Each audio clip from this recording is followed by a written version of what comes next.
Di ko akalain kung manonood siya sa atin pala yung si Sir Yamwas TV. Shoutout po sir. Isa rin siyang builder about this wifi. Saddest part ng mga telecommunication people. Pinakamahirap na sitwasyon sa buhay telecommunication. Abanting nga gamay wait. Ha?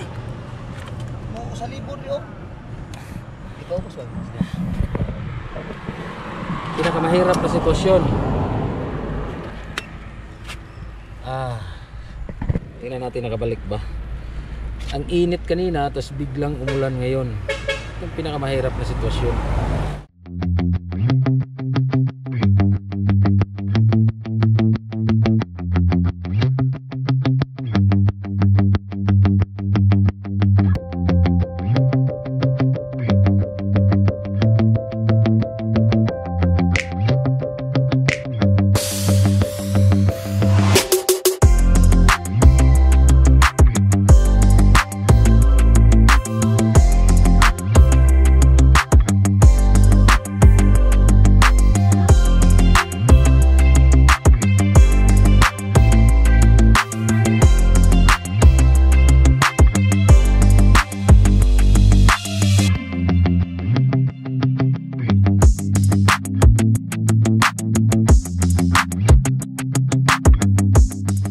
Hello, welcome back sa ating panibagong vlog, panibagong channel, no?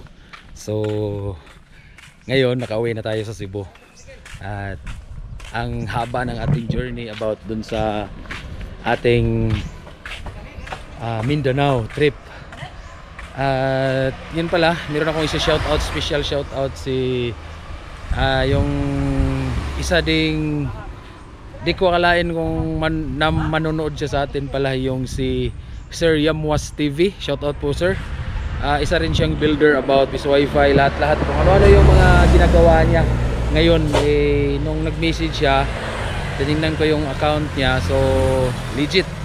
So sa mga gustong mahilig sa mga ganon, though meron din tayo mga ganong setup, pero si Yamwas TV ay isa sa batikan na doon, yung magaling na talaga siya doon sa ano. So shout out sa iyo sir, see you soon sa Negros. So papunta tayo ng Negros for some setup din. At ngayon nandito tayo sa ito nga, sa isang area natin sa Upland. Ito yung team ko. At yung isa nandun sa taas. So kailangan talaga safety shoes, hard hat. Maragwa tayo magsulub ang hard hat. Tanaw-tanaw saan. So ayan, nasa taas yung isa, naka-belt yan. Hindi ko lang ma-zoom kasi action cam yung gamit ko. At we're using 28 feet ladder. So ang ginawa pala namin dito is nag-clearing kami dahil sumubsob itong mga kable sa ilalim. So ngayon, yung isang team natin, yun pala, steady muna. Yung hot stick ay napakagandang gamitin sa pag-ano ng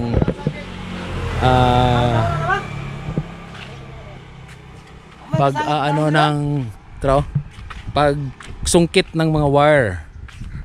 Naragiday saging. So ayun. So may poste dito pero hindi tayo nagtensyon dyan para lumipad sa saging. Huwag ka na magyaw-yaw dyan kasi tinuruan ko yan ng matindi. Ayan yung hot stick, pinaka the best gamitin pala. Mo na. Yung para safety yung pagsusungkit ninyo ng mga wires. Gaya niyan.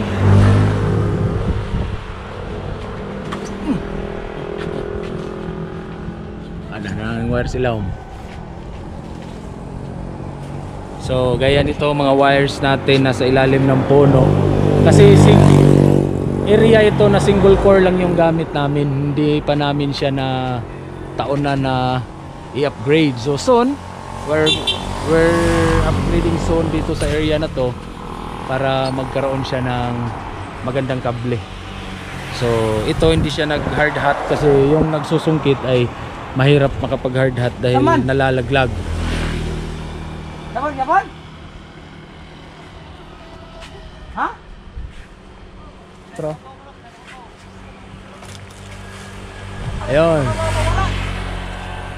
Tao sa nakuha. Ay, kuha na, maipit na sa kuha. Sino ba yung mabot?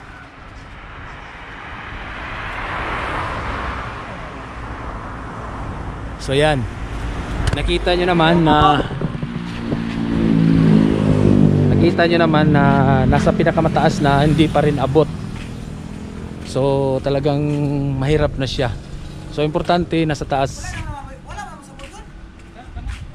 Oh. Yung pala, iniwan nila yung walkie-talkie, yung gaya na ginamit namin dun sa Mindanao. Kaya maririnig ninyo nagsisigaw, parang nagsisigawan, pero hindi yan. Kailangan lang talagang lakasan yung boses para marinig. Pero hindi yan nag-aaway. Ganoon lang talaga yan. Okay. So pagkatapos nito, pupunta tayo sa puno, tapos mag-fuse. Ipapakita ko rin yung pag-fuse. So ganyan talaga dapat, naka-belt. Sinanay ko sila sa complete PPE para talaga hindi hirap. So praise the Lord. Mamaya ipapakita ko pagkatapos maglinya, pag-fuse naman kung paano idugtong. So hindi lingid sa ating kalaman na marami ang natututo talaga sa mga vlogs natin. So yun nga, dahil sa patuloy tayong nagbibigay ng magandang tutorial sa YouTube, marami ang natututo at nakakaalam dahil pinapakita natin. So yung kung paano gagawin, yun yung legacy natin as ito nga, nagsiserve kay Lord. So hopefully shout out din kay Sir Carmino dyan sa South Cebu. Magpapasit up din siya. Hopefully matutuloy kami bago kami bumalik ng Mindanao, dahil kulang pa kami sa Mindanao ng 16 naps. Mahigit pa kasi yung natapos namin is 13 naps pa. So magbablog din tayo about doon sa Malaybalay. Ngayon nagsaglitan lang tayo sa Cebu for the divine encounter ng ating tawag dito sa ministry journey. Tapos election din sa darating na Mayo 12. So alam niyo naman siguro kung bakit nag-clearing tayo sa mga related dyan sa FTTH, Fiber to the Home. Nakita nyo naman o nabasa niyo yung memo from National sa NTC na wala tayong trabaho from May 5 down to May 14. So kaya nag-clearing kami for our main lines. Yung mga single core na main lines lang naman ang clearing namin, kasi yung mga multi-core ay malalaking core yun. So malalaking kable. So hindi hirap siyang hindi siya madaling masira pala. So na yung team, tutuloy tayo sa kabila.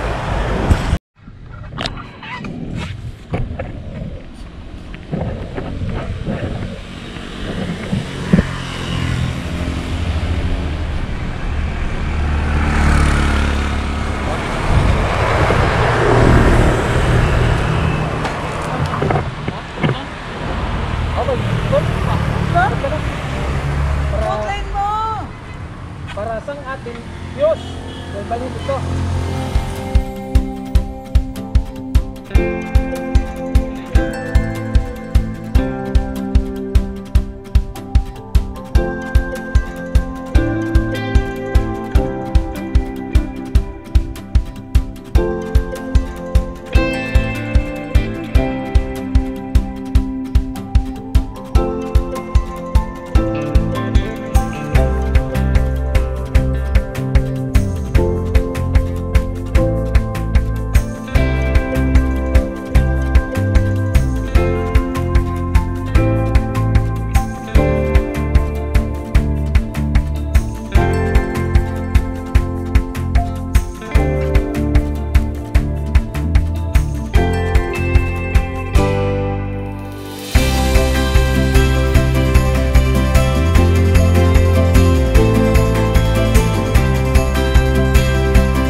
Ang pangit ng panahon.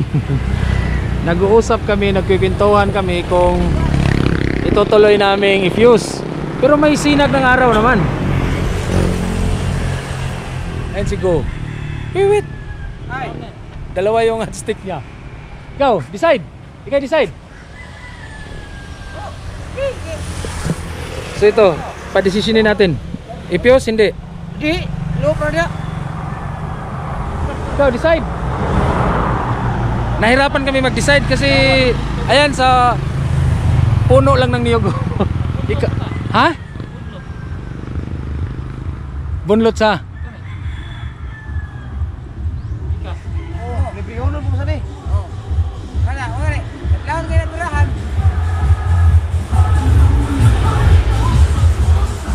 Hayag no, no?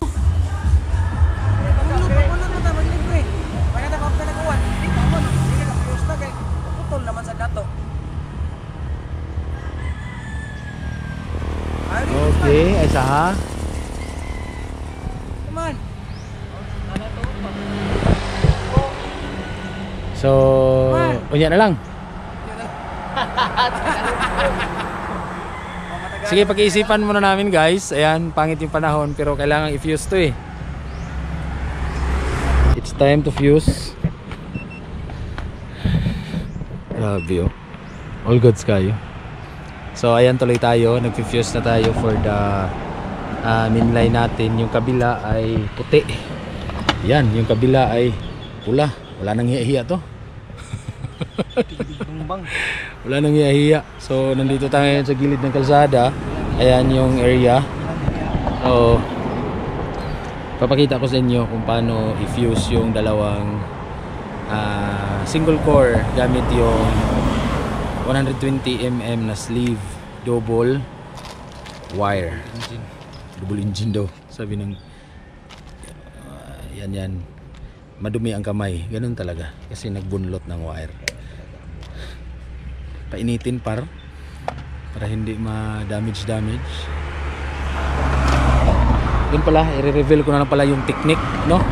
Sa mga mabilis saan naman itong i-fuse? I will show you sa mga mabilis masiraan ang mga na-fuse. Nandito tinapon ko. Ayan. Papakita ko sa inyo. Ito. Bakit kamo mabilis itong pasukan ng tubig? Ayan. Isa na siya pwede mo Sinalang. bali-bali mo ganun. Kaya X ano way man siya na? Kailangan yung matuto. X ano way? Kayong team na kayo, kailangan yung matuto kasi alis to eh. Pupunta ng bakasyonis. So bakit ka mabilis mapasukan ng tubig? Kasi ito ay hindi napapainit. Ito, tingnan nyo ito. So papainitin to ng 3 beses. So kahit walang sinalang, papainitin yung filament ba yun ng heater? Asa may gikuha na ni wait? FM X ano way? FM2 o FM20. Saan ba? So X ano sinasalang X sinasalang na yung dalawa, yung puti at pula. So kailangan safety shoes talaga ha, tapos hard hat. Yun, fuse na. So maya na lang re-readingan yung kabilang dulo pagdating doon sa kabilang side. So bakit nakapayong? Ayan, kasi kailangan nakapayong para hindi mabilis lagyan ng mga tulo-tulo yung ano natin, yung pinag-fuse natin. Okay, so titingnan natin kung anong nangyari.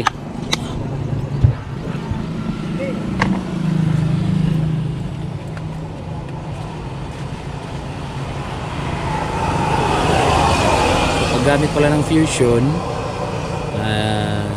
konting dapat malinis. Sige, pahid mo ito gel ko lang mo. Good. Ikaw na kayo, na kayo nga to. Taas akong splice bag. Ako daghan dito. Katong sa imong splice bag katong nay sa kuan sa FIC. Luto na? Oh, tingnan nyo. Oh, di ba? Ganyan kaluto. Talagang luto siya. Tapos bago galawin, kailangan malamig. Kailangan lalabo. Ganito kalabo. Para hindi siya mabilis madali. So doon ako sa kabilang dulo. Malayo nandun. Almost 200.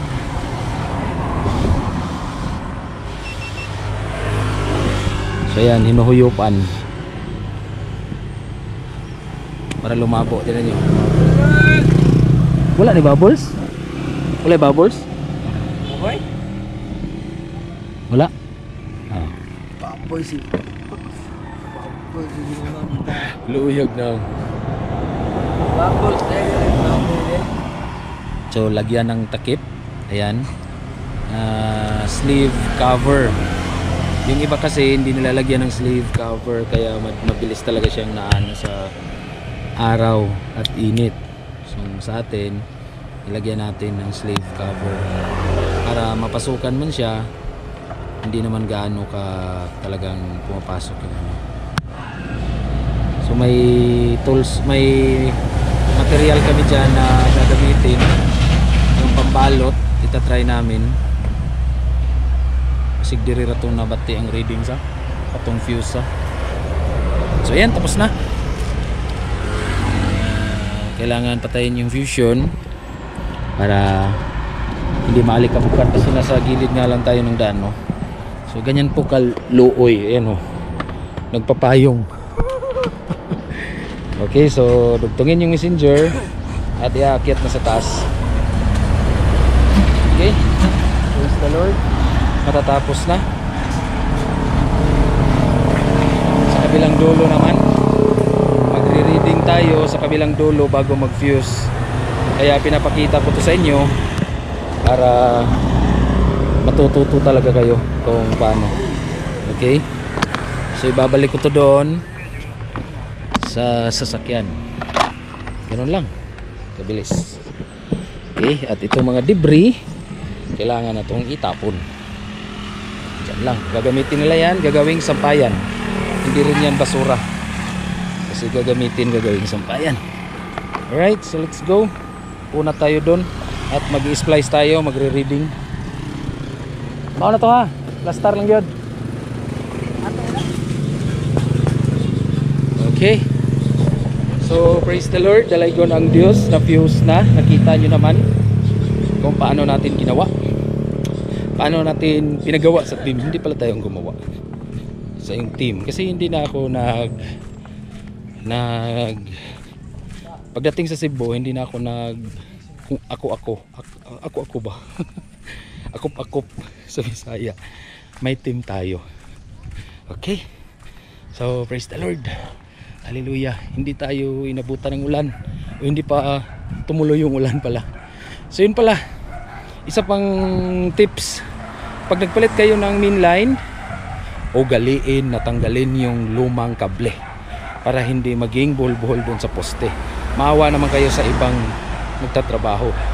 Kaya clean as you go. Huwag yung iiwan nyo lang basta iiwan. Marami gumagawa ng ganun. Kaya kailangan masanay tayo. Right? Saddest part ng mga telecommunication people. Pinakamahirap na sitwasyon sa buhay telecommunication. Abanti nga gamay wit. Ha? Mo sa libon yo. Ikaw ko sa. Pinakamahirap na sitwasyon. Tingnan natin nakabalik ba. Ang init kanina, tapos biglang umulan ngayon. Yung pinakamahirap na sitwasyon.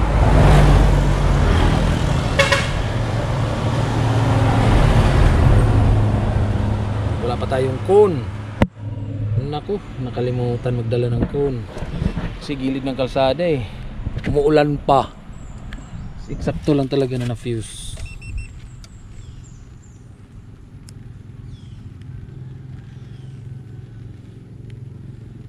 Magaling na utal to.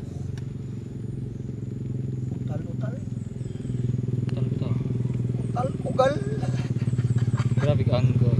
Putal, kugal. So yan, okay na. All goods naman. Nakabalik na halos lahat sa area na to. Okay.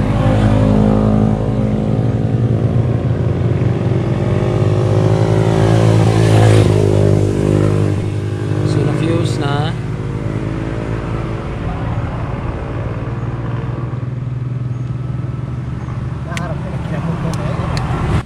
So, nakabalik ang lahat and all goods. Niyaka mo yung fusion sa simento para. Hindi mo yun dinala yung itom. Hindi. Bakit hindi nyo kinuha yung itom doon? Tumapol kayo ah. So ngayon, huminto na yung ulan. Tatapusin na natin. So, diyan natin itensyon sa poste na yan. Tapos dun sa baba, magtitensyon din tayo. Okay. So, paano ba yan? Maulan-ulan na. Kaya pa? Kaya pa. Asa ang fuse na dapit? Try. Okay, so tension na tayo at all goods na. Tapos din bumalik na yung client pagkatapos mo fuse. Tapos tension na lang. Iangat na lang sa poste and all goods. Kaya na Praise the Lord. Ito ang advantage sa dalawang ladder. Mabaw na. Ito, umaakyat. Hindi na to ililipat. Kasi may ladder doon sa kabilang poste. Papakita ko. Pagkatapos dyan, magtensyon, may ladder doon sa kabilang poste.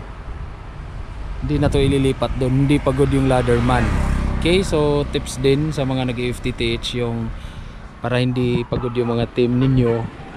Dalawang ladder dapat. Pwedeng dalawang 28 feet pero the best isang 28 feet at isang 24 feet. Bakit? Yung 28 feet para sa mga matatayog at yung 24 feet para sa mga nap kung magnanap tayo. Diba mababa lang yung nap sa main line. Okay, dumako tayo. Pagkatapos bumaba ng team natin, ayan, nagtitensyon. Hintayin natin para maipakita ko sa inyo kung paano yung sistema. Basic naman to pero hindi naman talaga lahat na nakukuha yung mga ganito. So ayan, tapos na. Nandun sa pinakamataas yung isa. Kasi yung kable dyan ay pumasok tayo sa nagpataas tayo, nagpaibabaw pala tayo ng main line na yan. So ayan, bumaba na yung team. Itong ladder na to sa nasanayan ng lahat, ililipat to sa kabilang poste which is 50 meters walking distance yun every pool. What if kung 100 meters, so pagod yung ladder man nyo. So kaya gaya nyan, ibababa, hop,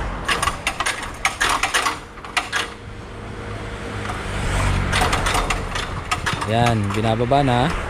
Tapos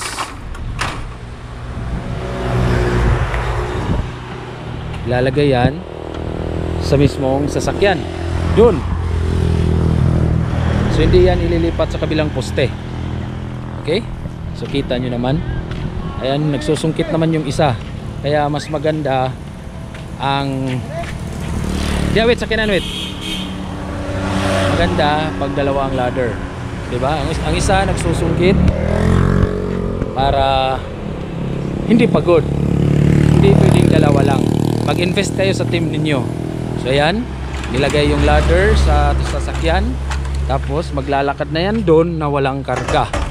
Kasi ipapakita ko sa inyo yung sinabi ko while ago na dapat merong ladder sa kabilang poste. So naglalakad sila nang walang dalang mabigat. Tapos aakit doon. Yung ladder man hihintayin. Ayan, naglalakad sa likod. Hihintayin yan para mag-ladder man dito. So naglalakad yan na walang dalang ladder. Relax. O hindi stress. O ganyan dapat, ha. Para ayun, umakyat na naman yung isang team natin, yung lineman, spliceman, no, di ba? Pagdating niya, tingnan nyo. Pagdating niya, apak sa ladder, naka-sandal na yung ladder. O di ba? Pero hindi dinala yung wire. Alright. So yung isa naman doon nagsusungkit. So nakapatong na, safe na si lineman. Hinihila niya yung wire. Nandun siya, may helmet rin. Safety shoes, pinaka the best. Seat belt. Safety belt, seat belt naman. Tapos andun yung taga-sungkit. Ako naman taga-vlog. 4 kami in one team. Nag-invest ako sa team para hindi uuwing pagod at hindi mauumay.